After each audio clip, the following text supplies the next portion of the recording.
వందనములు సమర్పించుకొనుచున్నాము తండ్రి. ఆమేన్. దయచేసి కూర్చోనండి. ఎందుకు ఇంత చింతన లేదు అనేటువంటి కీర్తనలో నుండి మొదటి చరణం పల్లవి, మొదటి చరణం పాడుకుందాము. ఆ చరణంలో నీ రోగంబులు నీ పాపంబులు శ్రీరక్షణకర్త సిలువపై మోస్తున్నది. కానీ మీరు మాత్రం నీ అనే చోట నా అని పెట్టుకోండి. ఒకసారి నా అని పాడండి. నా రోగంబులు నా పాపంబులు శ్రీరక్షణకర్త సిలువపై మోసిన. అందరూ కలిసి పాడండి ఒకసారి. ఎన్నో పాట? 48వ పాట.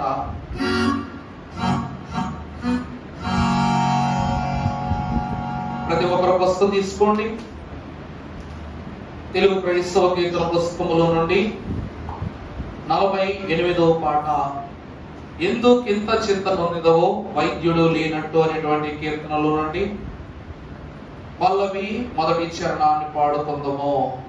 ప్రభు పేరిట ప్రతి ఒక్కరూ క్రీస్తు నామమును ఏకీవించి కీర్తన పాడిన. ఎందుకనగా మన శ్రమలను యావత్తును మోసి వేసుకొని పోయి మనకు ముక్తిని అనుగ్రహించిన గనుడు మన ప్రభు గనుక ప్రభుని తలంచుకున్న కీర్తన పాడుకుందాము.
ప్రియ తండ్రి, యుగక్షేమము, విశ్వక్షేమము, విశ్వాసి యొక్క క్షేమము, దాన మూల్యత ధన్యతలను కనపరచుని పరిశుద్ధ పాదములను కల్వరి గిరివరకు కడసారి భక్తుల వలె కొనసాగింపజేసిన నీవు మాలో చిక్కుకొని ఉన్నటువంటి పాపమని కట్టులను తొలగించుటకు శిల్వనాథుడై వెలసిన దేవా, చిక్కునబడిన మేము గ్రక్కున నీ యొద్దకు చేర్చబడవలని ఆశపడినప్పటికీ మా దోషములు మాకు గుర్తుకు వచ్చి ఎన్ని మార్లు నీ పాద సన్నిధిలో ప్రభువా వెనుదిరిగిపోయాము అయ్యా.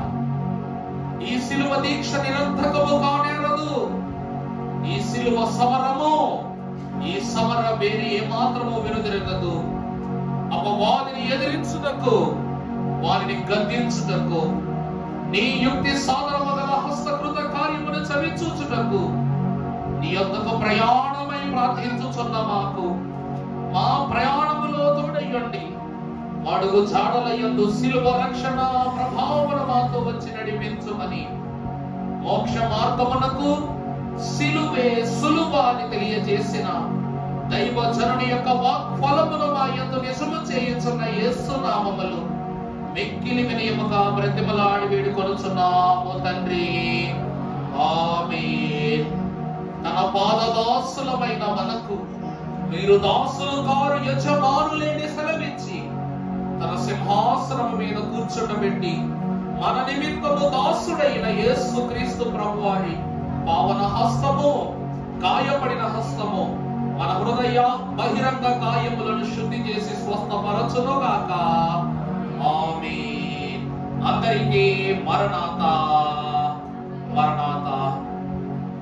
దేవుని యొక్క అమూల్యమైన స్థిర ధన్యత భాగ్యమును కనపరచు ఈ ప్రశస్త ఆశీర్వాద దిన మన దేవుని యొక్క మాటలను జ్ఞాపకం చేసుకుని పరిశుద్ధుడగు ప్రభు యొక్క కార్యక్రమాన్ని కొనసాగించుకుందాము.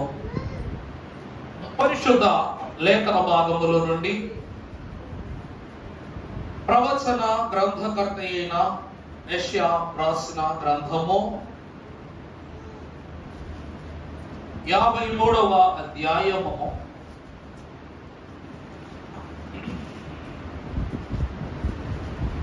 3వ వచనము నుండి చదువుకుందాము. అతడు తృణీకరింపబడిన వాడును ఆయను, మనుష్యుల వలన విసర్జింపబడిన వాడును, వ్యసనాక్రాంతుడును గాను, వ్యాధిని అనుభవించిన వాడును గాను, మనుషులు చూడ నొల్లని వాడును గాను ఉండెను. అతడు తృణీకరింపబడిన వాడు కనుక మనము అతనిని ఎన్నిక చేయకపోతేమే. చిన్న ప్రార్థన. సైన్యములకు అధిపతియగు యెహోవా పరిశుద్ధుడు, పరిశుద్ధుడు, పరిశుద్ధుడు. సర్వలోకము ఆయన మహిమతో నిండి ఉన్నదని మానక పరలోక మహాకనులైన భక్త జనముతో కొనియాడబడుచున్న త్రియేకుడవైన తండ్రి, నీవు త్రిత్వము, నీ కార్యములు అమూల్యములు, నీ క్రియలో మోఘములు, ఘన కార్యములు జరిగించుని నీ ఘనహస్తముల చెక్కబడిన మేము ఈ దినమున నీ హస్త కార్యములో ఉన్న మర్మములను తెలుసుకొనుటకు నీ యొద్దకు చేరి వచ్చి ఉండగా మాతో మాట్లాడండి. ధ్యానించుబో వాక్యములో మా హృదయములోనికి చేర్చబడబో మర్మములలో తండ్రి ప్రతినిత్యము మంచి సంగతులను మీరే మాకు అలవర్చుమని జీవ వాక్యపు బోధకుడైన యేసు నామమున వేడుకొనుచున్నాము తండ్రి. ఆమేన్. ప్రభువునందు దేవుని ప్రియమిటులారా, క్రీస్తు సాన్నిధ్యమునకు వచ్చిన మనందరకును త్రిత్వ దేవుని యొక్క పరలోక శిలువ సహవాసము తండ్రి లభింపజేసి దీవించునుగాక. ప్రభువునందు ప్రియమిటులారా, వాక్యము సెలవిస్తున్న అద్భుతమైన మాట, అతడు తృణీకరింపబడిన వాడును ఆయను, మనుష్యుల వలన విసర్జింపబడిన వాడును,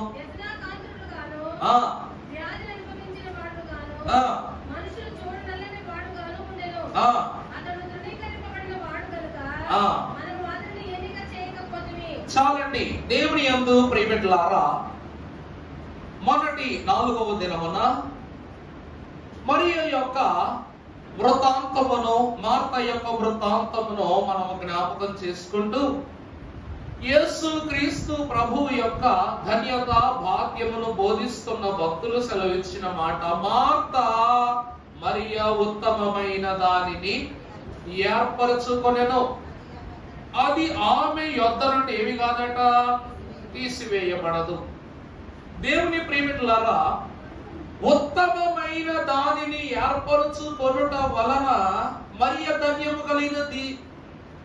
కానీ నువ్వు పని పాటలను కల్పించుకొనుటను బట్టి ఈ ఉత్తమమైన దానిలో నువ్వేం కాలేకపోయావు, ఏర్పాటు చేయబడలేకపోయావు. ప్రభు ముఖాముఖిగా ఈ మాట చెప్పేశారు. అందుకే ఉత్తమమైన ఏర్పాటు ఈమెలో లేదు కనుక లాజరు మరణించినప్పుడు, ప్రభువా నువ్వు ఒక్క 3 రోజుల ముందే నా యొద్దకు, నా కుటుంబము, నా తమ్ముని యొద్దకు వచ్చుంటే నా తమ్ముడు ఏమై ఉండేవాడు, బ్రతుకుండేవాడు అని ప్రభు ముఖం మీద మాట వేసేసింది. అర్థమవుతుందన్నమాట, ఓ మాట అనేసింది. ఏర్పాటు జనులకు, ఏర్పాటు లేని జనులకు ఉన్నది ఒక వెంట్రుక వరుస తేడాయేనంట. ఒకే కుటుంబములో ఒకే రక్తము పంచుకున్న 2 సహోదరులు ఉన్నారు. పేర్లు ఒకసారి గమనించండి, మార్త అలాగే మరియా. ఈ 2 పదాలకు అర్థంలో మొదట మార్త అనే పదములో మారా అనే పదం చూసారా? అలాగే మరియమ్మలో కూడా ఏముంది, మారా అనే పదమే ఉంది. ఇద్దరి పేర్లలోనూ చేదు స్వభావము అనే స్థితి ఉంది, కానీ 2 మనస్సులలో ఒకరి మనస్సులో మాత్రం ఏముందంట, చేదు స్వభావం ఉంది. ఇక్కడ వాక్యము సెలవిస్తున్న మాట, అతడు తృణీకరింపబడిన వాడును ఆయను. చూడండి, మనుష్యుల వలన. ఇక్కడ మార్త ప్రభువుని ఏం చేస్తుంది, ప్రభువా నువ్వు 3 రోజులు ముందొచ్చుంటే నా తమ్ముడు ఏమై ఉండేవాడు, బతికుండేవాడు. ప్రభువు దేవుని కుమారుడు అని ఆమె చెప్తుంది, కానీ నువ్వు 3 రోజులు ముందొచ్చుంటేనే నా తమ్ముడు బతుకుతాడంటే అది ఎంతవరకు మంచి మాట చెప్పండి. అగ్గిపెట్టి చేతిలో ఉందనుకోండి, దీపము ఏ రోజైనా వెలిగించవచ్చు. నా మాట అర్థమవుతుందా అండి?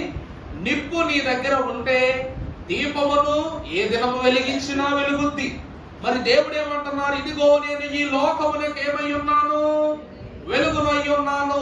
నన్ను వెంబడించు వారు ఎన్నటికి చూడాలి, ఎన్నటికి ఎక్కడ నడవరు, చీకట్లో నడవరు.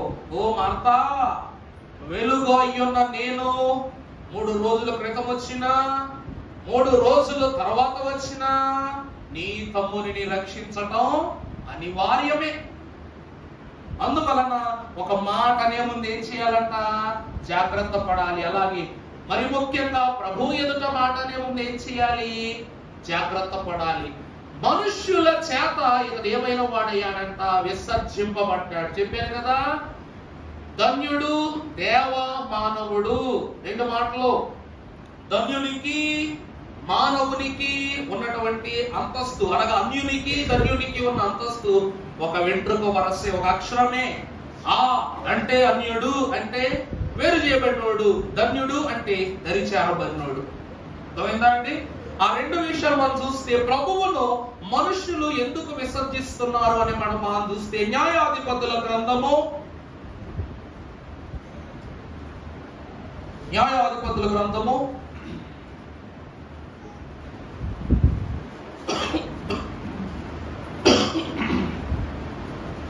1వ అధ్యాయం ఒకసారి చూడండి అమ్మా. 10వ అధ్యాయం చూడండి, 13వ వచనం. అయితే మీరు నన్ను విసర్జించి అన్య దేవతలను పూజించితిరి గనుక నేను మిమ్ములను ఇక. చాలండి. ప్రభునందు ప్రియబిడ్డలారా, మనుషులు దేవుని కుమారుని విసర్జించుటకు గల కారణం ఏమిటంటే, దేవుడు ఏమంటున్నారు, న్యాయాధిపతుల గ్రంథం భక్తులు ఏమంటున్నారు, మీరు నన్ను విసర్జించి దేనిని పూజిస్తున్నారు, అన్య దేవతలను పూజించిరి కనుక నేను ఇక మీదట మిమ్మల్ని ఏం చేయను, రక్షింపను. దైవజనులు పాటలో రాస్తూ నన్ను దీవించి పంపు నరులకు నీ మేలు పని కట్టుకొని వద్దు అది పని కట్టుకొని వద్దు నని చెప్పును చాలు. ప్రభు ఏమంటున్నారంట? ప్రియబిడ్డలారా, ఆది కాండములోనే మీకు బోధించాను అవ్వమ్మ మాట ద్వారా, నేను ఎలా పడతా?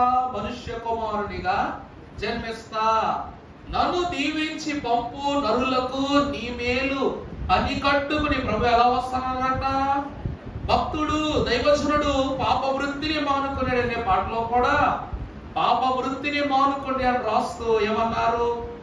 లేనిపోని పాపములనగా నీకున్న పాపాలు ఏవైతే ఉన్నావో వాటన్ని ఏం చేయాలి? పనిగట్టుకుని మానవలను మరువకుమి అన్నారు. అనుకున్న పాపాలు అన్నీ దేవునికి ఎరుకే, పని కట్టుకుని మానవలను. నువ్వు పాపాన్ని మర్చిపో, పని కట్టుకుని పాపాన్ని విడిచిపెట్టని ప్రభు చెప్పారు. అలాగే ప్రభు కూడా నేను నీ దగ్గరికి ఎలా వస్తాను? పని కట్టుకుని వస్తానని చెప్పారు. కానీ ఇక్కడ విశ్వాసి అట దేవుని మాట నిలకడగా ఉందా, కానీ విశ్వాసి మాట మాత్రం అట్లేదంట, నిలకడ కలిగి లేదు. కాబట్టి దేవుడు ఈ రోజు వస్తాడు, రేపు వస్తాడు, ఎల్లుండి వస్తాడు, ఆవులెల్లుండి వస్తాడని ఆవలిస్తూ వెంటనే పార్టీ మార్చేశాడంట. మనిషి ఏం చేశాడండి? పార్టీ మార్చేశాడు. ఈ రోజు పిల్లోడు ఉంటాడు, పిల్లోడు ఉంటే ఏం చేస్తాడు తెలుసా? మా బుడ్డోడు బొమ్మ ఆడుకుంటాను, ఇదిగో మా బుడ్డ అయినా ఈ బొమ్మ తెచ్చుకున్నాడు అన్నమాట ఆడుకుంటానికి. బోరు కొట్టిందో ఏవో ఈ బొమ్మ పక్కన పెట్టి పౌడర్ డబ్బాతో ఆడుకున్నాడు కాసేపు. పౌడర్ డబ్బా బోరు కొట్టింది, ఆయన పాల డబ్బాతో ఆడుకున్నాడు కాసేపు. ఆ పాల డబ్బా కూడా బోరు కొట్టేసరికి బయటికి తీసుకెళ్ళిపోమన్నాడు అన్నమాట. ఎవరు? ప్రణయ్ కదమ్మా. బొమ్మ తెచ్చుకున్నాడు, బొమ్మ రోజు దీతున్నాడు. దీనికి ఏమొచ్చిందంట? బోరు కొట్టింది. బోరు కొట్టగానే వస్తువు మార్చాడు, వస్తువు మార్చాడు, బొమ్మలన్నీ బోరు కొట్టేసి ఏం చేశాడు? ఇప్పుడు స్థలమే మార్చాడు. అలాగే విశ్వాసులు కూడా ఏం చేస్తున్నారంట? దేవుడు ఇప్పుడు వస్తాడంటే ఎన్ని రోజులు వినాలి? రేపు వస్తాడని ఎన్నిసార్లు వినాలి? ఇలా విని విని విని విసిగిపోయి వాళ్ళు ఏం చేస్తారంట? వారంతట వారే ఒక దేవునిని సృష్టించుకున్నారు. కాబట్టి దేవుడు ఏం చేశాడంట? వారిని విడిచిపెట్టేశారు. దేవునిని వారు విడిచిపెట్టుదను బట్టి దేవుడు కూడా వాళ్ళని ఏం చేశాడంట? విడిచిపెట్టేశాడంట. విడిచిపెట్టడాన్ని బట్టి మనం ఒక వాక్యాన్ని మనం చూసినట్లయితే దేవుని ప్రియబిడ్డలారా, పరిశుద్ధ గ్రంథములో నుండి కీర్తనల గ్రంథము 14వ అధ్యాయం మొదటి నుంచి చదువుకుందాం. దేవుని విడిచిపెట్టుటను బట్టి చదువమ్మా. దేవుడు లేడని చూడండి, చూసారా? విని విని విసిగెత్తిపోయి వాళ్ళు ఏమైపోయారంట? బుద్ధిహీనులు అయిపోయారంట. అయిపోయి ఏమంటున్నారు? దేవుడు లేడని బుద్ధిహీనులు తమ హృదయంలో అనుకుందరు. వారు ఏమైనా వారు చెడిపోయిన వారు అసహ్య కార్యములు చేయుదురు. చూడండి, మేలు చేయువాడు ఒకడును లేడు. కలరేమో అని యెహోవా. ఇప్పుడు చూసారా దేవుని ప్రియబిడ్డలారా? మన పిల్లోడు మన దగ్గరికి వచ్చి అంటాడు, డాడీ నాకు ఒక మంచి సైకిల్ కొట్టాడి. కొడు అనగానే మనం ఏం చేస్తాం? రే నీ ప్రోగ్రెస్ రిపోర్ట్ తీసుకురారా అంటాం. తీసుకొస్తాడు. ప్రోగ్రెస్ రిపోర్ట్ లో చూస్తే అన్ని కోడిగుడ్లు ఉంటాయి. అన్ని ఉంటాయి, కోడిగుడ్లు ఉంటాయి. కోడిగుడ్లు అంటే చూసేస్తావు, రే ఈ చక్రాలన్నీ తీసుకెళ్ళి సైకిల్ తయారు చేసుకోరా అంటాడు తండ్రి సరదాగా. మరి నాకు సైకిల్ కొనాలంటే ఏం చేయాలంటే ఇక్కడ ఈ కోడిగుడ్లు తీసి మార్కులు తీసుకురా అంటే 100కి 90 మార్కులు తెచ్చుకుంటే నీకు సైకిల్ కొనిస్తాను అంటాడు. అలా మొదలు పెడతాడు తండ్రి. తండ్రి కోసం చదువుతాడో భవిష్యత్తు కోసం చదువుతాడో తెలియదు కానీ సైకిల్ కోసం మాత్రం పిల్లడు ఏం చేస్తాడు? చదువుతాడు. చదివి ఇదిగో డాడీ, అప్పుడు డాడీ అడుగుతాడు ప్రోగ్రెస్ రిపోర్ట్, ఇది వీడే చూపిస్తాడు సైకిల్ కావాలి కాబట్టి.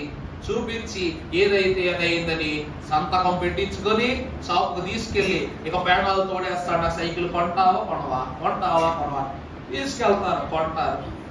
ఆ వస్తువు కొరకు వాడు ఎలాగునైతే ఆశపడిపోయి ఉంటాడు, అలాగే విశ్వాసులు చెమ్మగిల్లిపోతూ ఉన్నప్పుడు దేవుడు అంట ఏం చేస్తారంట? ఆకాశం నుండి నన్ను ఆశగా చూచువారు ఒక్కడైనా ఉన్నాడా లేడా అని ప్రభు ఏం చేస్తారంట? ఆకాశము నుండి చదవమా చూసి నరులను పరిశీలించెను, వారందరూ దారి తొలగి బొత్తిగా చెడిపోయి ఉన్నారు, మేలు చేయువారు ఎవరునూ లేరు, ఒక్కడైనను లేరు. ప్రభునందు ప్రియబిడ్డలారా, ఒక మాట, దేవుడు కార్యములు చూచి ఇష్టపడే మనమే, దేవుడు కార్యము చేశాడని దేవుని వెనక ఉండి విశ్వాస జీవితం గడిపే మనమే ఒక సమయము వచ్చినప్పుడు విసుగుకొని దేవుని కుమారుని గుర్తించలేని పరిస్థితి వచ్చేస్తుంది అని అన్నారు మన జనకులు. ఏంటంటే ఈ కాలంలో ప్రభువే స్వయంగా బోధ చేసినా కూడా ఎవరో ఎంకారంట, మార్పులోనికి రారంట. ప్రభువే స్వయంగా వచ్చిన. అంతెందుకు, యేసు ప్రభు వారు ఆయన వాక్యము శరీరధారిగా దైవజనుని చిన్నప్పుడు ఆయన కలవడానికి వస్తే మీరెవరు అని అడిగితే నేను ఎవరిని అన్నారట? వాక్యము దైవజనునికి ఆయన యొద్దకు వచ్చినది ప్రభువే, ఆ వాక్యమే శరీరముగా వచ్చిన తెలియడానికి 3 దినాలు పట్టిందంట. అర్థమవుతుందా అండి? తనకు అక్కగా ఉన్న ఆమె నీవెవరు అంటే నేను వాక్యాన్ని, నీవెవరంటే నేను వాక్యాన్ని. ఇది దైవజనుడి చెవిని పడేంత వరకు ప్రభు వస్తూనే ఉన్నారు, అక్క వింటూనే ఉంది. ప్రభువే స్వయముగా వచ్చిన ఆ కంటికి ఏం కనబడట్లేదంట, ఆయన మహిమ కనబడట్లేదంట. అందువల్ల ప్రభు అంటారు, ఒక్కడైనను ఈ లోకమున లేడు. మరి దేవుని మహిమనే గుర్తించని మనము దేవుని కుమారుని ఎలా గుర్తిస్తామని చెప్పాను. అభ్యంతరాలు, ప్రభువు గలిలయ ప్రాంతములు అన్ని చోట్ల సువార్త చెప్పారు, కానీ నజరేతు ప్రాంతంలోనికి వెళ్ళి ఎప్పుడు సువార్త చెప్పలా. సొంత ఊళ్ళో సోకు నడవదు అంటారు, తెలుసా మీకు? మన సొంత ఊళ్ళో మన సోకు ఏం కాదంట, నడవదు. ఓ ఈడా మాకు తెలవదా, ఈడెవడు? చిన్నప్పుడు నేను అడిగితే అబ్బాయి ఇటు రారా, చిన్నప్పుడు మహా మంచిగా ఉండేవాడురా, ఇప్పుడు మొత్తం మారిపోయి కింద నుంచి పైదాకాను. నువ్వు కలెక్టర్ అయినా గాని, కోటీశ్వరుడిగా గాని నిన్ను ఎక్కడితో పోలుస్తారు సొంత వాళ్ళు? నీ గతమే గుర్తొస్తుంది గాని నీ భవిష్యత్ మాత్రం వారి మనసులో తెచ్చుకోరు. అలాగే యేసు ప్రభు వారు ఎంత దేవుని కుమారునిగా కొనసాగి ఉన్నప్పటికీ ప్రభు వారిని ఏమంటారు తెలుసా? వడ్రవాణి. యోసేపు కుమారుడు నాకు తెలియదా? వడ్రవాణి కుమారుడు అని తెలియదా? మా కళ్ళ పుట్టి మా కళ్ళ ముందే పెరిగి మా కళ్ళ ముందే తన జీవితాన్ని 30 సంవత్సరాలు జీవించాడు. 15 సంవత్సరాల ప్రభు గలిలయలో ఉండి తదుపరి సంవత్సరాలన్నీ పరిశుద్ధాత్మ వశుడై దేవుల్లో కొనసాగిపోయాడు. ఆయన 15 సంవత్సరాలు సొంతూరులో ఉన్నాడుగా. మరి ప్రభువుని ఏమంటున్నారు? ఈయన బోధ మేము వినాలా? మరి శాస్త్రులు పరిశీలు ఉన్నారు, ఈ వడ్రవాణి కుమారుని యొక్క బోధ వినేంతటి అల్పులమా మేము అని వారు అంటున్నారు. ఇలా ప్రతి ఒక్కరును ఈ ఆటంకాల అడ్డుల వల్ల ప్రభువుని ఏం చేస్తూ వచ్చారంట? విసర్జిస్తూ వచ్చారు. ఇక్కడ మనుష్యుల చేత విసర్జింపబడెను అనగా మనుషులంటే ఎవరు?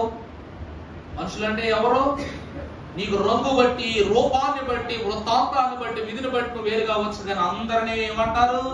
మనుషులే అంటారు. మనిషిని ఇంకొక మనిషే బాధించగలడంట.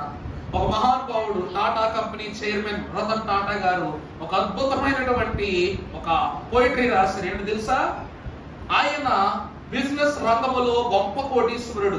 ఈ రోజు అంబానీ అంటాం కానీ అంబానీ కన్నా 20-30 కోట్ల రూపాయల ఆస్తి కలిగినటువంటి వారు రతన్ టాటా.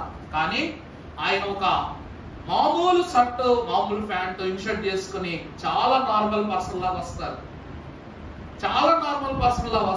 కానీ ఆయన కోటీశ్వరుల జాబితాలో అంబానీకి సమానుడు కాదు. కారణం ఆయన ఎన్నో మంచి పనులు చేశాడు, అంబానీ ఎన్నో భూషణ పనులు చేసుకుంటా పోయాడు అన్నమాట. ఆయన ఒక మాట అన్నాడంట, మొన్న ఆయన చనిపోయినప్పుడు ఒక బుడ్డ ఆయన ఉన్నాడు చూసారు, పక్కన చాలాసేపు తిరిగేశాడు. ఆయన చనిపోయినప్పుడు ఆయన అతనికి మిత్రుడంట. సుమారు అతని వయసు 28-27 సంవత్సరాల వయసు ఉంటుందంట. ఆయన అంత పెద్ద ఆయనకి ఫ్రెండ్ అంట. ఫ్రెండ్ అయితే మొత్తం వీడియో ఫోకస్ అంతా ఆ రోడ్డు మీదే పెట్టేశారు. Next chairman of Tata industries అని పెట్టారు. ఏంట్రా సంగతి అంటే, టాటా అనగా రతన్ టాటా యొక్క ఐడియాలజీకి ఈ కుర్రోడు వెనకాల నుండి సపోర్ట్ ఇచ్చాడంట. అందువలన నా తర్వాత ఈ సంస్థను ముందుకు తీసుకెళ్లగలిగే సామర్థ్యం ఎవరికి ఉంది? నా బిడ్డలకు కూడా లేదు కాబట్టి ఎవరికి అప్పగించేశాడంట? ఆ కుర్రోడికి అప్పగించేసారంట. 72% షేర్స్ అతని పేరు మీద రాసేసారంట. కుటుంబ ఆస్తులు పిల్లలకి ఇచ్చి యాజమాన్యం బాధ్యత అంతా కుర్రోడికి అప్పగించేసారంట. ఆయన మరి మీ బిడ్డలు మీ వారసత్వం అని అడిగితే ఆయన ఒక మాట అన్నారంట, ఇనుమును మనిషిని ఎవ్వరూ ఏం చేయలేరంట. అర్థమైందండి? ఇనుమును మనిషిని ఎవరు ఏం చేయలేరండి. ఎందుకంటే ఇనుమును తీసుకెళ్లి మంటల్లో పడేసాం అనుకోండి, ఏమైపోద్ది? మంటల్లో వేస్తే ఏమవుద్ది? ఇంకా బలపడుద్దా బలహీనపడుద్దా? చెప్పండి అమ్మా. పొలిమిలో ఇనుము వేసి గట్టి కొడితే అది కత్తవుద్ది, అవుద్దా అవదా?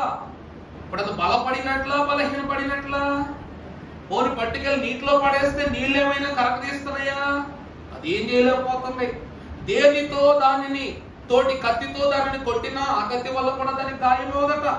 మరి ఇనుమునకు చావేది అని అడిగితే అన్నాడంట, దానిని అలా వదిలిపెట్టేస్తే అదే తుప్పు పట్టి ఏమైపోద్దంట, నాశనం అయిపోద్దంట. అలాగే మనిషిని కూడా ఎవరు ఏం చేయక్కర్లా. తనలో పెంచుకునే కుళ్ళు, కుతంత్రం, శోధన, వేదన, పాపకరమైన క్రియల ద్వారా మనిషి ఏమైపోతాడంట, కృషించి తానేమైపోతాడంట, మరణిస్తాడంట. అందుకే ఇనుమును మనిషిని ఏం చేయక్కర్లా. ప్రభు ఏమంటారు? ఓరకనే నిలిచి ఉండుడి, నేను జనులకు ఏం చెప్పండి. ప్రభు ఏం తీరుస్తానన్నారు?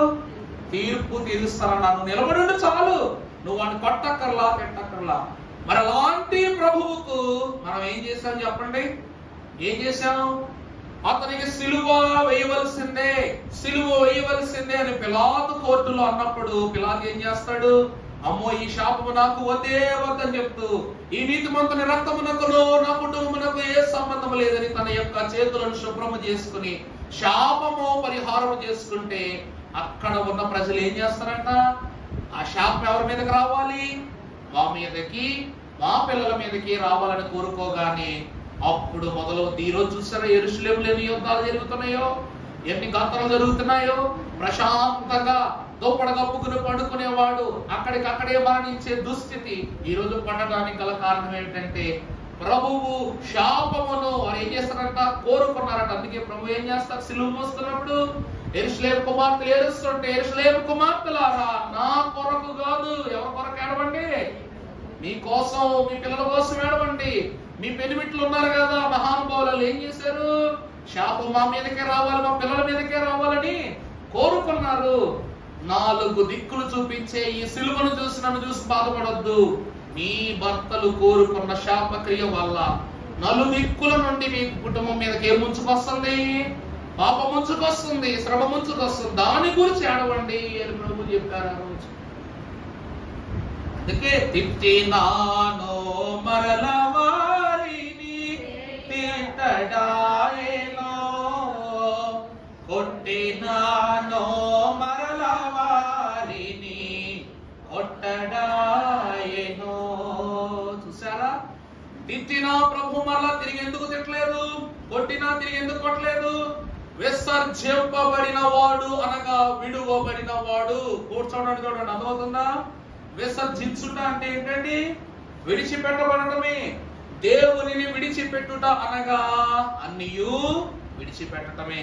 ఒక వాక్యాన్ని మనం పరిశుద్ధ గ్రంథంలో చూసినట్లయితే, ఒకవేళ నిజముగా దేవుని యొక్క అంతస్తును మనం విడిచిపెడితే మన పరిస్థితి చూడదు. న్యాయాధిపతుల గ్రంథం 10వ అధ్యాయం 13వ వచనం, అయితే మీరు నన్ను విసర్జించి అన్య దేవతలను పూజించిన కనుక ఇక నేను మిమ్మును రక్షింపను. ప్రభు ఏం చేస్తారు? దేవుని విడిచిపెడితే ప్రభు ఏం చేస్తారంట? ఇప్పుడు నీ కొడుకును సైకిల్ కొనిస్తానన్నది ఎందుకు? మంచి మార్కులు వస్తాయని. మంచి మార్కులే తీసుకురానప్పుడు నీ కొడుకు సైకిల్ అడిగే అర్హత ఉందా? సైకిల్ అడిగే అర్హత ఆడికి లేదు. ఇక వాడు నోరెప్పుడు నువ్వు కూడా మాట్లాడనక్కర్లేదు. ప్రభు అంటున్నారు అదే, నన్ను విడచి మీరు లోకములో ప్రవేశించారు కాబట్టి ఇక నేను మిమ్మల్ని ఏం చేయను? రక్షింపను అంటున్నారు. మరొక వచనాన్ని మనం చూసినట్లయితే ద్వితీయోపదేశ కాండం 32వ అధ్యాయం 18వ వచనం ఒకసారి చదువుకుందాం. ద్వితీయోపదేశ కాండము 32:18. నిన్ను పుట్టించిన ఆశ్రయ దుర్గమును. చూసారా వాక్యం ఏమంటుందో? ఇక్కడ వాక్యములో ఆ పుస్తకం పేరు ఒకసారి చూడండి, ద్వితీయ ఉపదేశ కాండము. అనగా నీకు దేవుడు ఎన్నోసార్లు బోధిస్తున్నాడు? ద్వితి అనగా రెండు, ఉపదేశము అనగా బోధ. ఈ రెండవ పుస్తకం, రెండవ మారు నీకు బోధిస్తున్నది ఏమిటంటే, ఈ పుస్తకములో కూడా నిన్ను పుట్టించిన ఆశ్రయ దుర్గమును నువ్వేం చేస్తేవి? విసర్జించితివి. నిన్ను కనిన దేవునిని ఎంత పాపం చూసారా అసలు? దేవుణ్ణి మనం ఎట్లా? దేవుణ్ణి తిట్టుటను బట్టి మనం ఏమైన వాళ్ళమయ్యాం? మనం ఏమైనా వాళ్ళం? పనిక మాలిన వాళ్ళమయ్యాం. ఇది మాట కాదండి, లోకం చేపెట్టిన పేరు. లోకం పెట్టిన పేరు. ప్రభు అంటుంది, నీ తల్లి గర్భమును నువ్వే నీ పాదములతో తన్నుట ఎంత శాపకరమైన క్రియో. నీ సృష్టికర్త యొక్క ఆజ్ఞలను ధిక్కరించుట, సృష్టికర్తనే మరచిపోవుట అంతే శాపమయం. నిన్ను కనిన వానిని నువ్వేం చేశావు? మరచితివి. తర్వాత వచ్చి చూస్తే యెహోవా తర్వాత తన కుమారుల మీదను కుమార్తెల మీదను క్రోధపడిన వారిని చూసారా? ఒక మనిషి నీటి మీదకి వచ్చి గొడవ పెడితే నలుగురు చూశారనుకో, ఏం చేస్తావు? తలెత్తుకోగలవా? తలెత్తుకోగలవా? ఎందుకురా నా మీదకి వచ్చాడు వీళ్ళు, ఎందుకురా నన్ను తిడుతున్నారు వీళ్ళని ముఖం చాటేసుకోలేము. ఎందుకంటే నీ ఎదురుగా మాట్లాడకపోయినా ఎంత జరిగినా సరే ఎట్లా బయటకు వస్తున్నాడు అనే మాటలు వస్తాయి. మనుషులు అసహ్యించుకుంటే, మనుషుల వలన అసహ్యింపబడితేనే ఎంత వేదన ఉంటుంది. మరి దేవుడు చూసారా ఏమంటున్నాడు? తను తన కుమారులను కుమార్తెలను మీద క్రోధపడి వారిని అసహించుకుని ఆయన ఇట్లా నేను వారికి విముఖుడనై వారి కడపటి స్థితి ఏమగునో చూచెదను. వారు మూర్ఖ చిత్తము గలవారు, విశ్వాసము లేని. చూసారా? మనకు ఏమి లేకపోవటం వలన మనం దేవుని విసర్జిస్తున్నామంట. అవునా? చూస్తున్నారా వాక్యంలో? విశ్వాసం లేక దైవజనులు రాస్తారనమాట, విశ్వాసము లేని విసుగోదల సమయాన విశ్వాసమిమో మాని వేడుకొను విశ్వామయుతనిగా విరుచిన నీ తండ్రి విశ్వాసముగా వింపలేరా. సరే, విశ్వాసము లేని అనగా భక్తుడైన అబ్రహాము గారంట తన తండ్రి ఒక మంచి బొమ్మల వ్యాపారి, మంచి బొమ్మలు తయారు చేస్తారు. అది చాలాసార్లు చెప్పా, కథ పాతదైనా వివరము కొత్తది అవుతుందండి. ఈ బొమ్మల వ్యాపారి అయిన అబ్రహాము గారు మంచి కళాత్మకమైన విగ్రహాలను చెక్కి తన ఏకైక కుమారుడైన అబ్రహాము కాదు, బాప్తిస్మమునకు ముందు అబ్రామునకు ఆయన ఏం చేశాడంట, నాన్న వెళ్ళి వీటిని అమ్ముకుని తీసురా అని ఇచ్చాడంట. అబ్రహాము గారు తల మీద బుట్ట పెట్టుకుని, బుట్టలో బొమ్మలు పెట్టుకుని బొమ్మలు అంట తిరిగాడంట. ఊరంతా తిరిగాడంట. తిరుగుతూ ఆ బొమ్మలన్నీ అందరికి అమ్మి సాయంకాలానికి ఆ సొమ్ము పట్టుకొచ్చి తండ్రికి ఇచ్చాడంట. తండ్రిని అడిగేవాడంట, తండ్రి ఇవి ఎవరి బొమ్మలు అంటే దేవుడు అని అన్నాడంట. దగ్గర ఒకటే మాట. అలా దినచరి వెళ్ళిపోతుంది. రోజు బొమ్మలు అమ్ముతున్నాడు, డబ్బులు తెస్తున్నాడు, అన్ని బాగున్నాయి. ఒక రోజు అమ్మకానికి వెళ్ళేటువంటి వాళ్ళు ఒక మంచినీళ్ళ బాటిల్ అయినా దగ్గర పెట్టుకుంటారు కదండి, అలసిపోతాక. ఒక రోజు అంట అబ్రహాము గారు పాపం నీళ్లు తెచ్చుకోవడం మర్చిపోయారంట. మర్చిపోయిన ఈయన ఆ బుట్టలో బొమ్మలు పెట్టుకుని సగం దూరం వెళ్ళిపోయి మధ్యాహ్న కాలం వరకు అమ్ముకున్నప్పటికీ విపరీతమైన దాహం వేస్తుంటే అప్పుడు తెచ్చుకున్న నీళ్ళ దాంట్లో నీళ్ళు అయిపోయి తెచ్చుకోవడం మర్చిపోయాడు కాబట్టి నీళ్ళ బాటిల్ కనబడకపోయేసరికి ఎక్కడికి చూసినా చుట్టూ నిర్మానుష్యంగా ఉందంట. నీళ్లు లేకపోయేసరికి అప్పుడు తన తండ్రి అన్న మాటలు బాగా గుర్తొచ్చాయంట. ఏంటది? నాన్న, ఇదే దేవుడు, వీళ్ళెవరో దేవుడు అంటే ఎవరో? నీకు అన్నీయు ఇచ్చేటువంటి వాడు, ఏదైనా సరే నీకు ఇచ్చేటువంటి వాడు అని చెప్పగానే అబ్రహాం గారు ఆ బుట్టలో ఉన్న బొమ్మలన్నీ కింద పెట్టి ఓ దేవుళ్ళారా, నాకు ఇప్పుడు ఏమేస్తుంది? దాహం వేస్తుంది, నాకు నీరివ్వండి అని అడిగాడంట. వరుసగా బొమ్మలన్నీ పెట్టి మొదటి బొమ్మ దగ్గర అడిగాడు, రెండో బొమ్మ దగ్గర అడిగాడు, ఆఖరి బొమ్మ వరకు 100 బొమ్మలు అడిగాడంట. ఏ బొమ్మ కదలటం లేదు, మెదలటం లేదు. ఇంకా అబ్రహాము గారు అసలే అలసిపోయాడు, అడిగి మరీ అలసిపోయాడంట. ఇతనికి నీళ్లు లేకపోతే నేనే దేవుడి దగ్గరికి వెళ్ళిపోతాడేమో అన్న కోపం ఏం చేశాడంట, బొమ్మలన్నీ పగలగొట్టి పొట్లో వేసుకుని వెనక్కి వెళ్ళిపోయాడంట. సాయంకాలానికి రావాల్సిన కుమారుడు పగటి మధ్యాహ్న కాలానికి వచ్చేసేసరికి అప్పుడు అబ్రహాం గారు తండ్రి అన్నారంట, ఏంటి నాయన అప్పుడే వచ్చేసావు, అప్పుడే అమ్మకం అయిపోయిందా అంటే, లేదు నాన్నగారు, పైన పెద్ద యుద్ధమే జరిగింది అన్నాడంట. చెప్పగానే ఏమైందని బొమ్మల యొక్క బుట్ట తీసి చూస్తే బొమ్మలన్నీ మొక్కలైపోయి ఉన్నాయంట. ఏమి జరిగిందిరా, ఏంటి బొమ్మలని ఇలా విరిగిపోయినాయి అని చెప్పేసానంటే, నాన్నగారు నేను అమ్మటానికి బుట్ట నెత్తి మీద పెట్టుకుని వెళతంటే పైన ఉన్న దేవుళ్ళలో ఒక దేవుడు అంటున్నాడు, నేనే గొప్ప అని అన్నాడంట. ఆ దేవుడు మన మాటకు ఇంకొక దేవుడు ఏమన్నాడంట, లేదు లేదు, నేనే గొప్ప అలంకారం గలవాడను, నేనే గొప్ప అన్నాడు. ఇలా నేనే గొప్ప నేనే గొప్ప అంటూ ఒకటితో ఒకటి గొడవ పెట్టుకుని ఇవన్నీ ఏం చేసినాయి అంట, పోట్లాట పెట్టుకుని దెబ్బలాట ఆడుకుని అన్ని ఏమైపోయినాయి, మొక్కలైపోయినాయి. అందుకే నేను ఏం చేశాను, ఇవన్నీ తీసుకొచ్చేసాను వెనక్కి అన్నాడంట. ఆ దినమున అబ్రహాము తండ్రి కళ్ళు తెరవబడ్డాయి అన్నమాట. పిల్లవాడైనా సరే దైవ ప్రమేయాన్ని అతను కనపరుస్తాను బట్టి తండ్రి అయిన అబ్రహాము తండ్రి గారంట ఇంకా దినం మొదలుకొని అబ్రహామును బొమ్మలు అమ్మడానికి పంపలా, తాను బొమ్మలు చేయడం ఆరంభించలా.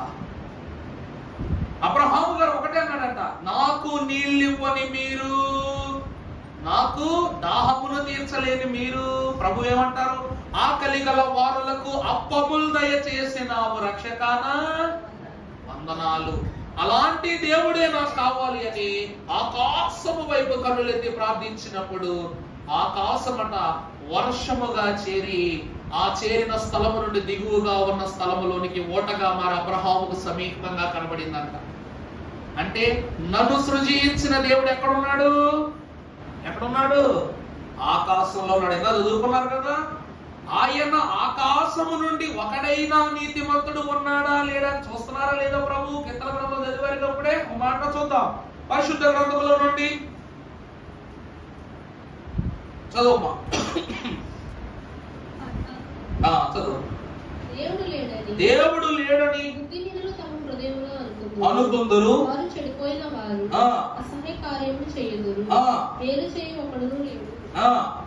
వివేకము కలిగి దేవుని వెదకు వారు కలరేమో చూసారు. అబ్రహాము గారు దేవుడు ఎక్కడ ఉన్నాడని ఈ బొమ్మలను అడిగి ఈ బొమ్మల దగ్గర అలసిపోయి ఎలాగంట బుద్ధిశాలిగా అతను ప్రవర్తించి వివేకము గలవాడై దేవుని వెదకు వారు కలరేమో అని యెహోవా ఏం చేస్తారంట, ఆకాశము నుండి చూసి నరులను పరిశీలించును, వారందరూ దారి తొలగి బొత్తిగా చెడిపోయి ఉన్నారు. అందుకే ప్రియబిడ్డలారా దేవుడు అంటారు, నోహ కాలంలో సృష్టి అంతా వెలగ చూసినప్పుడు నోవాహు అంతటి నీతిమంతుడు నాకు ఒక్కడే కనపడ్డాడు అంటాడు. అబ్రహాము గారు కూడా విశ్వాసము లేని విసుగుదల సమయమున విసిగిపోయాడు కదా ఈ బొమ్మల వల్ల.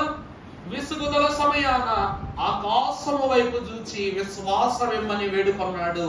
విశ్వమంతటిని గావించిన నీ తండ్రి విశ్వాసమును గావింపలేడా? ఆ ప్రతి దాహమును తీర్చి అబ్రహాముకు నిజ దేవుడు నేనే అని సాక్షాత్కరించాడు. అందుకే నేను అబ్రహాము దేవుడను, ఇస్సాకు దేవుడను, యాకోబు దేవుడను గాని నేనెప్పుడు వారి దేవుడనని వారి కన్నుల ఎదుట నేను ఎప్పుడు కనబడలేదు. అబ్రహాము జీవిత కాలము కూడా దేవుడిని చూడకుండానే విశ్వాసాన్ని వృద్ధి చేసుకున్నాడు.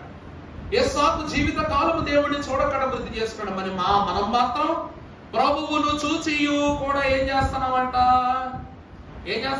తృణీకరించిన వారమై విసర్జించిన వారమై దేవుని బాధ పెడుతున్నాం.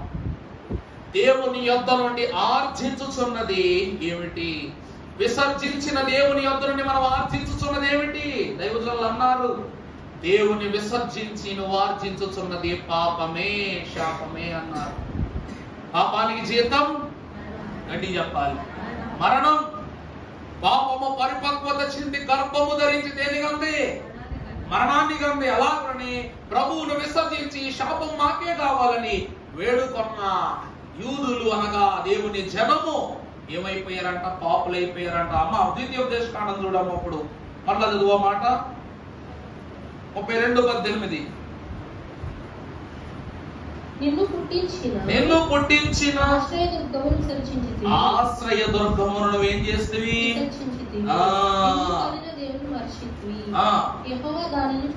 యెహోవా ఏం చేస్తున్నారంట? ఈ పనులన్నీ చూస్తున్నారంట. ఒకవేళ గాని మనమే దేవునిని స్వీకరించినట్లయితే, విసర్జించక స్వీకరిస్తే మనకు ఏ దీవెన కలుగుతుందనగా పరిశుద్ధ గ్రంథంలో చూద్దాం. గరుడైన యాకోబు రాసిన పత్రిక 2:18. యాకోబు పత్రిక 1:18. ఆయన తాను సృష్టించిన వాటిలో మనము ప్రథమ ఫలముగా ఉండునట్లు అది ఒకసారి దేవునికి మహిమ కలుగును గాక. దేవుడు ఏ బిడ్డలనైతే ఇందాక చూసినప్పుడు తన కుమారులను తన కుమార్తెలను అసహించుకొనెను అనందో, క్రోధముతో అసహించుకొనెనందో ఎవరు? విసర్జింపబడినటువంటి వారు. కానీ స్వీకరించబడినటువంటి వారిని దేవుడు ఎలా ఉంచాడంట? ప్రథమ ఫలంగా. నువ్వు దశంభాగం ఎందుకు తీస్తావు?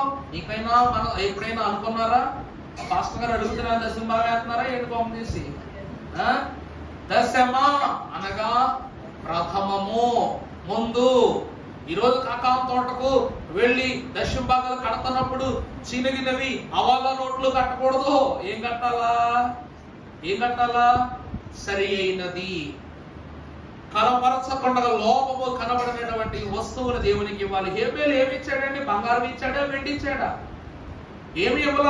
అప్పుడే పుట్టిన గొర్రె పిల్ల యొక్క ఘన స్థితిని బహుమానముగా మార్చి స్వచ్ఛమైన రక్తము, స్వచ్ఛమైన దేహము, కల్మషము లేని ఒక అర్పణను దేవుడిచ్చాడంటే, అర్పణలో కల్మషము లేదు, అర్పించు వానిలో కల్మషము లేదు కనుక అదే తొలి ప్రథమ ఫలము. చూడండి, దేవుడు ఒకటే అంటున్నారు, నువ్వు నాకేది ఇస్తే నీకు అదే ఇస్తా. అర్థమవుతుందా అండి? దేవునికి మనం ఏదిస్తే అదే ఇస్తాడు. హేబేలు ప్రభువుకి ఏమిచ్చాడు చెప్పాలా? హేబేలు ప్రభువుకి ఏమిచ్చాడండి? గొర్రె పిల్లే కదండి ఇచ్చింది. చెప్పండి, సంబోధిస్తారేంటి? శ్రేష్టమైన, స్వచ్ఛమైన, పవిత్రత గల గొర్రె పిల్లను అర్పణగా ఇచ్చాడు. అలాగే తండ్రి అయిన దేవుడు కూడా మనకు ఎవరినిచ్చాడు? లోక పాపములను మోసుకొని పోవు దేవుని నన్ను కనపరుచు అని కనపరుస్తాను. ఏదిస్తే అదే వస్తుంది వెనక్కి. అందుకే కయ్యూను ఏమిచ్చాడంట? పుల్లిన వాటిని ఇచ్చాడు. కాబట్టి తన చేత ఏది నాటినను అదేమోను ఫలింపక, విస్తరింపక, అణుకువైనది కాక నశించిపోనన్నారు. అందుకే దేవునికి చినిగినవి ఇవ్వవద్దు. ఇవ్వకపోయినా దేవుడు బాధపడ్డు, ఇవ్వకపోయినా బాధపడ్డు. పాదుర్ల గురించి నాకు తెలియదు, నేను బాధపడ్డ ఎప్పుడైనా చూసారా మీరు? ఎందుకంటే దేవుడు ఏది ఇచ్చినను మనల్ని ఎలా ఉంచాడంట? తలగానే ఉంచాడు తప్ప ఈ రోజు మనల్ని కింద స్తోకగా ఉంచాల. అందువలన దేవునికి ఇచ్చే విషయంలో నీవు ఇచ్చు అర్పణ గొప్పదా లేక చిన్నదా అన్నది ప్రభువుకు అనవసరం. అది శ్రేష్టమైన హృదయంతో ఇస్తున్నావా లేదు. అందుకే నువ్వు హేబేలు వల్ల దేవునికి ఇచ్చు అర్పణ గొప్పదైతే దేవుడు తన కుమారుడు అంతే శ్రేష్టంగా ఇచ్చాడనమాట. అదే వాక్యంలో 1 పేతురు రాసిన పత్రిక 1:23 చూస్తే, మీరు క్షయ బీజము నుండి కాక దేవుని వాక్యము వలన అక్షయ బీజము నుండి నిష్కపటమునయ్యున్న మీరు సత్యమునకు విధేయులగుట చేత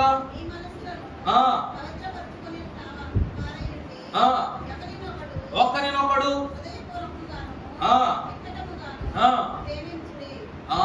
చూసారా? పేతురు ఏమంటున్నాడు 23వ ప్రియులారా, మీరు ఏమై ఉన్నారంట? క్షయ బీజము నుండి కాక శాశ్వతమగు జీవము గల దేవుని వాక్యం మూలంగా. చూడండి, గమనించండి ఒక మాట. విసర్జింపబడిన వానికి శ్రమ, స్వీకరించబడిన వాడికి ఏమిటంట? దీవెన. అక్షయ బీజం అంటే, బీజం అంటే ఎక్కడ ఉంటుందండి శరీరంలో? బీజం అంటే ఏంటి? పూలే కదా. బీజం అంటే ఏంటి? కన్నం, అంతే కదండి. మనిషికి బీజం ఎక్కడ ఉంటుందో తెలుసా? నీ బొడ్డు. అర్థమైందా? తల్లికి బిడ్డకు ఈ బీజం ఏమై ఉన్నది? తల్లి పేరు ఏమై ఉన్నది? బీజము. అందుకే తల్లిదండ్రులు పెద్దవాళ్ళు డాక్టర్లు ఒక మాట చెప్తారు, పిల్లోడు కడుపులో ఉన్నప్పుడు తల్లి బాగా భోజనం చేయాలంట, ఆరోగ్యమైన తిండి తినాలంట. ఎందుకంటే తల్లి ఏం తింటదో బిడ్డ కూడా వాడికి అక్కడే పళ్ళు వచ్చేసి ఉంటాయి కడుపులోనే. అర్థమవుతుందంట మాట? అర్థమవుతుందా? తల్లి చికెన్ తిన్నా పిల్లోడు తింటాడంట, మటన్ తిన్నా తింటాడంట, పాలు రొట్టె తిన్నా తింటాడంట. కానీ బయటకు వచ్చిన తర్వాత మాత్రం ఒక 6-7 నెలల తల్లి ఏం పట్టాలా? పాలే పట్టాలా. గర్భములో ఉన్న బిడ్డ చికెన్ మటన్ తినేస్తున్నాడు, బయటకు వచ్చాక మాత్రం తల్లి ఏం అలవాటు చేస్తుందంట? పాల. క్షయ బీజము అనగా మానవుని నుండి వెలువడినది, అక్షయ బీజము అనగా క్రీస్తు ప్రభు వారి యొక్క పంచగాయములు. అనగా మనము ఆఖరిగా చూస్తే ప్రభు వారి యొక్క ప్రక్కలు దిగిన బల్లెపు పోటు వల్ల ఈ రక్తము చింది సైనికుని యొక్క కంటి మీద పడగానే అతనికి ఏమొచ్చిందంట? నూతనముగా అలా కంటికి వెలుగైన ప్రభువు అతనికి కంటి చూపించారంట. అనగా ఈ క్షయ బీజము ప్రాణాన్ని ఇస్తే, అక్షయ బీజము నిత్య జీవమునిచ్చిందంట. అది దేని వల్ల? దేవుని వాక్యం వల్ల. అలాంటి ప్రభువును విశ్వాసం ఏం చేస్తున్నాడంట? విసర్జిస్తున్నాడంట. ఎందుకు విసర్జిస్తున్నాడంటే విశ్వాసం లేకపోవటం వలనే. నువ్వు దేనిని విశ్వసించుదువో దానినే నమ్ము, దేని నమ్ముదువో దానిని జరిగించు అన్నారు. పేతురు మహాభక్తుడు కూడా విశ్వాసములో అల్పుడే. అందుకే ప్రభు ఏమంటారు? సాతానా నా వెనకకు పోని పేతురు ముఖం చూసి అంటారు. ఎందుకంటే సాతానుడు పేతురుని విశ్వాసాన్ని అల్పము చేయుటకు, తనలో ప్రవేశించడానికి ప్రయత్నించినప్పుడు ప్రభు ఏం చేశారంట? నా వెనకకు పో అన్నారు. మరి అదే సాతానుడు ఇస్కరియోతు యూదా దగ్గరికి వచ్చినప్పుడు ఆ మాట ఎందుకు అనలేదు? ఇద్దరూ శిష్యులే, ఇద్దరూ దేవుని శిష్యులే. ప్రభువు ఎదురుగా ఉన్న పేతురుకు సాతాను ప్రమేయము తగులుతున్నప్పుడు గద్దించిన ప్రభువు సాతాను ప్రవేశించిన ఇస్కరియోతు యూదాను మాత్రం ఎందుకు వెనకకు పో, బయటకు పో అని అనలేదంటే, ప్రియబిడ్డలారా, పేతురు ప్రభువుకు అప్పగించుకున్నాడు, యూదా సాతానుకు అప్పగించుకున్నాడు. నీకు 2 గ్లాసులు పెడతాను, మన బూడిద గురించి ఎక్స్ప్లెయిన్ చేస్తూ ఏమన్నా 3 పళ్ళాలు చెప్పిద్దాం అనుకున్న సమయం కుదరలేదు. కానీ ఒక దాంట్లో భస్మం, 2 దాంట్లో రాళ్ళు, 3 దాంట్లో డబ్బులు పెడదాం. ఇప్పుడు మీ అందరికి భస్మం ఉన్న కంచం చూపించా. ఎంతమందికి కావాలంటే ఆలోచించేస్తాం. రాళ్ళు ఉన్న కంచం చూపిస్తే ఆలోచిస్తాం. అదే 3వ కంచాన్ని తెరిస్తే నాకంటే కావాలి, నాకంటే కావాలి. దేవునికి అప్పగింపబడిన వారు ఈ 2 పళ్ళాల దగ్గర ఉంటారు. సాతానుకు అప్పగింపబడిన వారు 3వ పళ్ళెం కాడ ఉంటారు. ఉంటారా? ఉండరా? ఇస్కరియోతు యూదా 3వ పళ్ళెము దగ్గర ఉన్నాడు. పేతురు మొదటి 2 పళ్ళెలు. ఎందుకంటే పేతురు ఎవరు? రాయి. పేతురు అంటే ఏంటండి? రాయి. పేతురు నువ్వు రాయివి, నీ మీద నా సంఘము కట్టుదును అన్నారు ప్రభు. అందుకే ఈ రాయి ఎవరికక్కర్లా, ఈ బూడిద ఎవరికక్కర్లా, దేవునికి కావాలి. అందుకే పేతురు దేవుని దగ్గరే ఉన్నాడు. కానీ ఇస్కరియోతు యూదాకి ఏం కావాలి? మనం ఎవరికి ఏది అలవాటు చేస్తామో అదే అలవాటు అవుతుంది. పేతురుకు నాయకత్వాన్ని, దేవుని భయాన్ని అలవాటు చేస్తే ఇస్కరియోతు యూదాకు డబ్బులు అలవాటు అయినాయి అన్నమాట. కోశాధికారి కదా, అలవాటు. అందుకే మనం ఏమి తిందమో, ఏమి త్రాగుదమో అన్ని విషయాలు ఎవరు చూస్తుంటారంట? దేవుడు చూస్తాడు. పేతురు గారు దేవుడు ఇచ్చింది తిన్నారు, ఇస్కరియోతు యూదా తనకు నచ్చింది తిన్నాడు. అందుకే సాతాను యొక్క ఉచ్చులోనికి వెళ్ళి పడిపోయాడంట. ఆఖరిగా మనం చూసినట్లయితే పరిశుద్ధ గ్రంథములో ఇప్పుడు చూద్దాం. 2వ అధ్యాయం 2వ వచనం చదవమ్మా. అదే పుస్తకం యాకోబు పత్రికలో, మా పేతురు పత్రికలో 2:2. మొదటి పేతురు సమస్తమైన కపటమును, అసూయను, సమస్త దూషణ మాటలను మాని క్రొత్తగా జన్మించిన శిశువులను పోలిన వారై. చూడండి అక్కడ ఏమనుంది? క్రొత్తగా జన్మించిన శిష్యులను పోలిన వారై నిర్మలమైన వాక్యమును పాలన వలన రక్షణ విషయములో నిమిత్తము ఆ పాలును అపేక్షించుడి. చాలా ఇక్కడ కొన్ని లక్షణాలను మీరు మానుకోవాలని ఉంది. ఇవన్నీ ఎలా మీ వద్ద నుండి పోతాయి అయ్యా అంటే వాక్యం వల్లే. వాక్యం ఎప్పుడైనా నీకు చెడు నేర్పించిందా? ఇంత బోధ చెప్పాము, ఇంతకాలాన్ని బోధలు చెప్తున్నాయి, 5 సంవత్సరాలు ఏ రోజైనా చెడు బోధించడం జరిగిందా? మనం సభలు పెట్టుకున్నాం, క్రిస్మస్లు పెట్టుకున్నాం, వచ్చిన యాజకులైనా మీకు చెడు బోధించారా? అయ్యగారు పాటలు ఎవరు రాస్తారు? మంచినే చేరుడి దానినే అనుసారించి జీవించుడి, మంచినే చేరుడి దానినే అనుసారించి జీవించుడి. మంచినే చేరుడి దానిని అనుసరించి జీవించుడు. ఎందుకంటే మంచి చెడ్డలను గుర్తింపగల మనస్సాక్షిని ఇమ్మని దేవుని ఎంచి ప్రార్థించు చేయుచు స్తుతితో. మనము దేవుని చేరి జీవిస్తే మనకేం కలుగుతుందంట? మంచి చెడ్డలను గుర్తింపగల మనస్సాక్షి లభిస్తుందట. మొదటి భక్తుడైన యోహాను మొదటి పత్రికలో రాస్తున్న మాట 3వ అధ్యాయం 9వ వచనం ఒక్కసారి ఆఖరిగా చదువుకుందాం. దేవుని మూలముగా పుట్టిన ప్రతి వానిలో ఎంత అద్భుతం, ఎంత అద్భుతం! తల్లి గర్భము నుండి జనించిన బిడ్డకు తల్లి బీజము, అలాగే దేవుని వలన జన్మించిన వానికి ఏ బీజం అంట? ఆయన అనగా దేవుని యొక్క బీజము ఉంటుందంట. ఈరోజు మనలో ఏ బీజం ఉంది చెప్పండి? ఏ బీజం ఉంది? ఒక భక్తుడు పాట రాశాడు. మనిషికి పుడితే మనుష్య కుమారుడు, రాజుకు పుడితే రాజకుమారుడు. మనిషికి పుడితే మనుష్య కుమారుడు, రాజుకు పుడితే రాజకుమారుడు. దేవునికి పుడితే దైవ కుమారులు, మనుషులంతా దైవ కుమారులు. మనిషి ఓ మనిషి, ఓ మనిషి నీవెవరు? మనిషి ఓ మనిషి, ఓ మనిషి నీవెవరు? డాక్టరువైనా, యాక్టరువైనా, మంత్రివైనా, ధనవంతుడివైనా, యాక్టరువైనా, డాక్టరువైనా, మంత్రివైనా, ధనవంతునివైనా, బ్రతికుండగానే వేరునవాడవు, మరణించగానే శవానివి. ఏమిటంట? నువ్వు డాక్టర్ అయినా, యాక్టర్ అయినా, మంత్రి అయినా, ధనవంతుడివైనా, బ్రతికుండగానే నువ్వు పేరున్నోడివి. చనిపోయాక నేనేమంటారు? శవం అంటారు. ఈ శవము ఎవరికి కావాలి?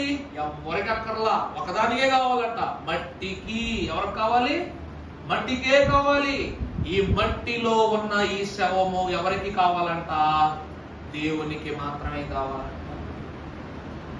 మనం ఎవరము? మనము మన్ను ద్వారా మరణించి క్రీస్తు ప్రభు యొక్క పిలుపు ద్వారా మరలేం పొందుకుంటున్నాం?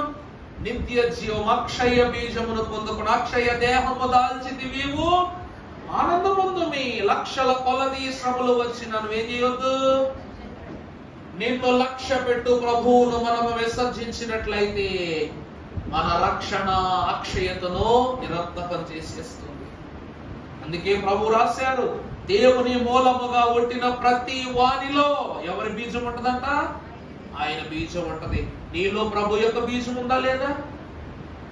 ఉంది. ఎందుకంటే తల్లి అంట బిడ్డకు సమృద్ధి కలిగినటువంటి ఆహారము తల్లి బిడ్డకు అందించేంత వరకు తల్లి పాలే బిడ్డకు ఆహారం. అలాగే నువ్వు రాకడా అనేటువంటి నూతన జీవమునిచ్చు 1000 ఏండ్ల విందులో చేర్చబడి వరకు ప్రభు యొక్క శరీర రక్తములు నీకేమై ఉన్నవి?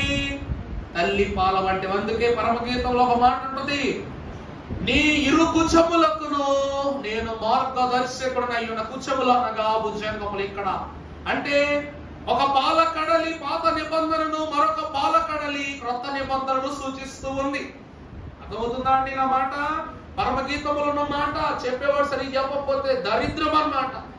నికురముగా మనము దైవ జ్ఞానముతో ముందుకెళ్ళినట్లయితే తల్లి బిడ్డకు పాలు పెడుతుంది, తృప్తి పొందిన తరువాత రెండవ పక్కన పాలిస్తుంది. కారణం ఏమిటంటే బిడ్డను తృప్తి పరచుటకు తల్లి యొక్క కుచములనే 2 భాగాలను చేసిన దేవుడు తండ్రి కాలమును కుమారుని కాలమును పాత నిబంధన క్రొత్త నిబంధనగా మార్చారన్నమాట.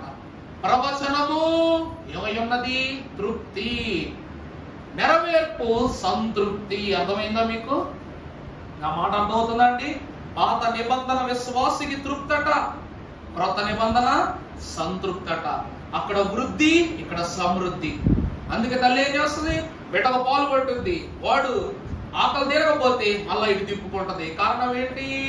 సంతృప్తి కలిగించేంత వరకు సమృద్ధిగా బిడ్డకి ఇస్తుందట పాలు. అలాగనే ఈ లోకములో క్షయ బీజముగా ఉన్న మనకు దేవుడు సెలవిచ్చినట్లు ప్రతి వానికి ఆయన బీజము నిలుచును. ఇక్కడ దేవుని ఆహారం భుజించి భుజించి భుజించి తృప్తి పొందిన మనము సంతృప్తి పొందుటకు ఎక్కడికి వెళ్తాం? 1000 ఏండ్ల విందులోనికి వెళ్తాం. అందుకే నువ్వు విసర్జించుచున్నది కేవలము ప్రభువును, లేక రూపము ధరించుకున్న వాడు, సిలువ మోస్తున్న వాడు, ముండ్ల కిరీటం పెట్టుకున్నాడో కాదు. ఎవరినో తెలుసా? నువ్వు విసర్జిస్తున్నది ఎవరినో తెలుసా? నీ భవిష్యత్తు, నీ బ్రతుకు తెరువుని, నీ మూలమును, నీ అంతస్తును, నీ స్థితిని, నీ గౌరవాన్ని, నీ విలువను. అందుకే మనం పాడుకుంటాంగా, నీ పాపముల కన్నా నీ తండ్రి అయ్యో గొప్ప. ఇంకా సర్వైవ్ అయిపోవటానికి కారణం దేవుని యొక్క దయే. అందుకే దయాప్రాప్తురాల నీకు శుభం. ఎందుకంటే దేవుని దయ ఆమె మీద ఉంది కాబట్టి ఆమె దయాప్రాప్తురాలు. అలాగే మనము కూడా ఆ తల్లిని బట్టి, ఆ కుమారుని బట్టి మనము కూడా ఏం పొందుకుంటున్నాం? దయను పొందుకుంటున్నాం. అందుకే ప్రియబిడ్డలారా, యూదులు విసర్జించినట్లు ఆ మాటలను చెవిలో పెట్టుకుని మనము కూడా దేవుణ్ణి ఎప్పుడైనా బాధించుండొచ్చు. ప్రభువా, ఆడెవడకో ఇచ్చావయ్యా, నాకు ఇవ్వవేమి, నాకు చెయ్యవేమి, నన్ను ఉండనేవేమి అని ప్రభువును బాధ పెట్టి ఉండొచ్చు. దయచేసి మీరు ఎవరు అట్లాంటి మనసులు కలిగి ఉండవద్దు. ఎవరికి ఏమి ఎప్పుడు ఎలా ఇవ్వాలో దేవుడికి బాగా తెలుసు. అయ్యగారు రాశారుగా పాటలో. ఏమని రాశారండి? చెప్పండి, ఏమని రాశారు? నీకు కావలసినవి అడుగుము, నేను తప్పక ఇచ్చదను, ధారాళముగా ఇచ్చుటకు నాకు దగ్గర ఏముంది? ధననిధి వస్తువులు ఎన్నో కలవు. అలాగే కూడా ఏమని రాశారు? నీకు ఇచ్చుట